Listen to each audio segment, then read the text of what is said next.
This is noble black supremacy. And with this particular video, I want to speak on Black Panther. And I want to break down why black heroes have to be fantasy. They can't be real heroes. They have to be fantasy heroes that's given to us by the movie theater, Hollywood, the industry. We can't celebrate real black heroes. Now, for one, Black Panther is a distraction from our devotion and love and appreciation for real black heroes that we actually had. True heroes that contributed to social change and the upliftment of the condition of black people. We had real heroes to do that. And this is Black History Month. By the way, happy Black History Month. My favorite month of the year. The most powerful holiday season that a black person can have until we manifest something else. Black History Month. So happy Black History Month.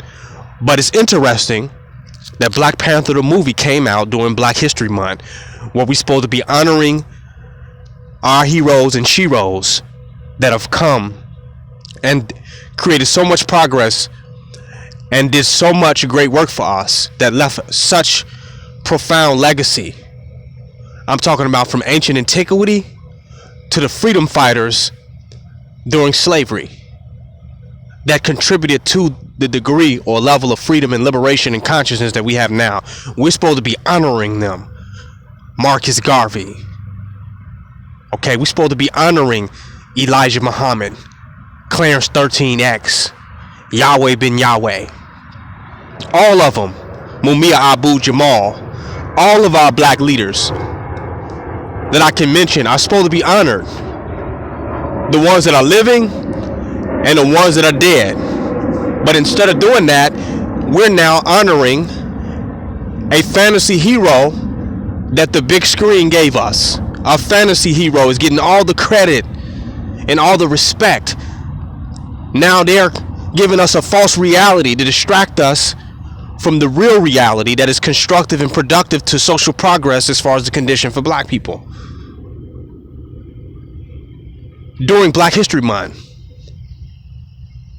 So now this fantasy, virtual, artificial entity that they created is sucking all the energy from us. It's getting all the love and all the adoration and all the praise. Oh, such a great movie. Oh my God. Your child wants to grow up and be a Black Panther. Be like Black Panther. Knowing that everything he did in the movie, he would be considered a terrorist, anti-government, vigilante. Everything he did in the movie for his tribe, his nation, his people to succeed and conquer, he would be considered a terrorist today. If any black man showed any degree of that type of aggression in any capacity or nobility in this society, they would be considered something evil, like all of our black leaders are being considered. All of our black heroes today. We can't have a real black. Every time a black hero steps on the scene, they're getting torn down viciously. You looked at them as negative. Anytime you honor even an old or an ancient black leader, just for honoring them, you looking at as being on some type of black power. You looked at as being a racist. Just for honoring your greats, you looked at as being on that black stuff or racism when they honor their greats all the time. But if they give you one that they can make money and capitalize off of your adoration for, then it's okay for you to do it, no matter how violent the imagery is. No matter how much violence and murder and mayhem and killing and bloodshed, as long as we give it to you, it's okay. As long as we give one to you that we can make millions of dollars off of them, like the holidays that we gave you, because truly all these holidays are capitalistic benefits for the corporations. But as long as we give you one, it's okay for you to have it. But we're not going to give you one that's going to be progressive and constructive. We want to give you one that's going to keep you locked up into the realm of fantasies that we created. So they give you a Black Panther. So now when you used to go and Google and look up Black Panther and learn about Huey P. Newton and Fred Hampton and Mark Clark and Stokely Carmichael or Kwame Ture, you used to go and type in Black Panther, they come up. Now this movie is coming up of this superhero that they gave you to distract you from the reality of the legacy of your true great heroes.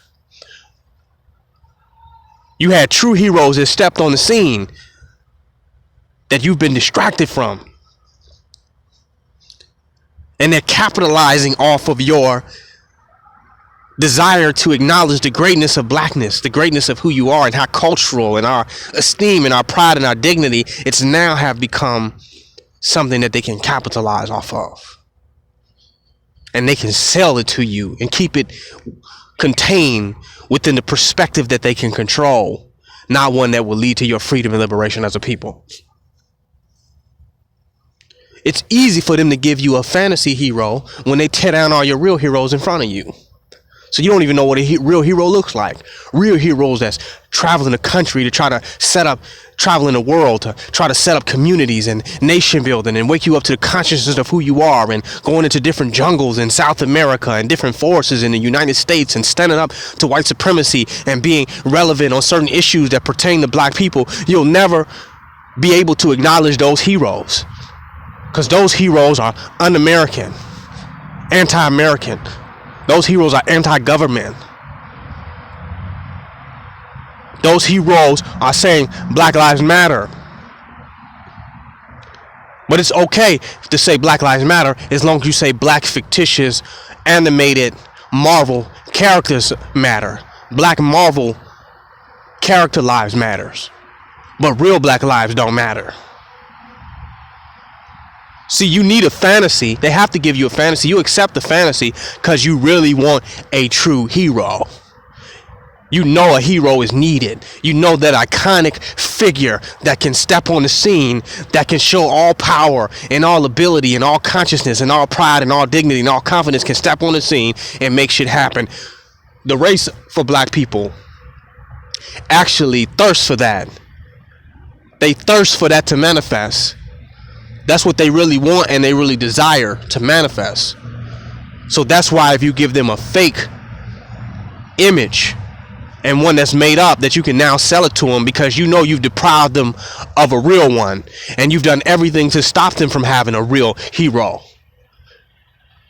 Every hero we mention, you got something more negative to say about them than positive. And we know that everything that our heroes brought, all of the consciousness and Afrocentric knowledge and black consciousness, knowledge and information that they brought, you've encoded it within the movie.